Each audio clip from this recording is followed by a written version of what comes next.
Now next, if we go further into what has to be done in the house, in this bathroom for this individual, we went over the ideas of whether they're using a power chair, regular manual chair. Those differences are very, very basic, because now if you have a doorway that they have to get through in that bathroom, is that doorway wide enough? When a person's propelling themselves in a wheelchair manually, you have your knuckles stick out pretty far off the rims of the chair. So when you're propelling yourself, you want to make sure the door is wide enough that when you try to go through it, obviously you're not bashing your hands, your knuckles as you pass through the doorway. And there are things called offset hinges.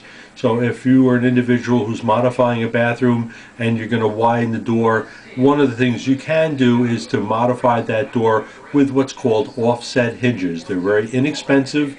You put them on in place of the hinges you have on there, and what it does is put the door behind the jamb.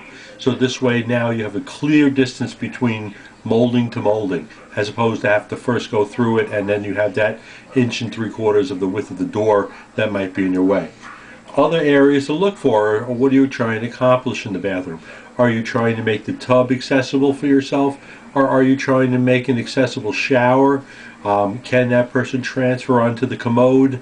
If they're going to try to go onto the commode, onto the toilet, are they doing a lateral transfer? That means you're going from point A to point B, sideways. Are they trying to do a pivot transfer, stand up and hold on to a railing or a grab bar and then turn their whole body around as they angle themselves onto the toilet seat?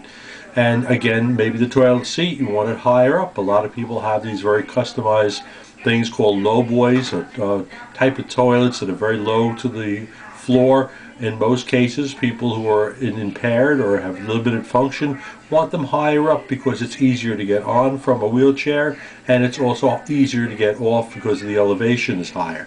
So those are some things to be aware of. And now we also get into the aspects of a tub or a shower.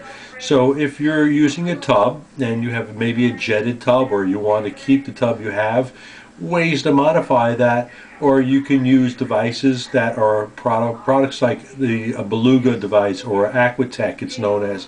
That's a tub chair that sits in this tub and allows you to do a side transfer. And when you do that transfer, or if you can stand and ambulate using a walker, you sit down on the edge of the seat that's provided by this product, and then when you sit down on it, you swivel your legs over the tub, and they have a control, a little hand control that's a low voltage power, and you press the button on it and it will lower you down into the tub.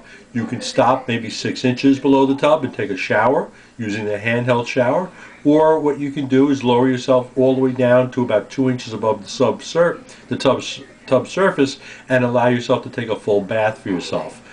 Other ways to do this is you could have a shower chair. And a shower chair is a mechanism, and I'm sure most of you have heard this, that you can, again, sit on the seat on the outside of the tub, because part of it sits in the tub, part of it sits out, and then you can swivel your legs over and pull yourself over and use the overhead or handheld shower. If you decide to go into basically a roll-in shower, that's a conversation that we'll have in our next discussion. Thank you.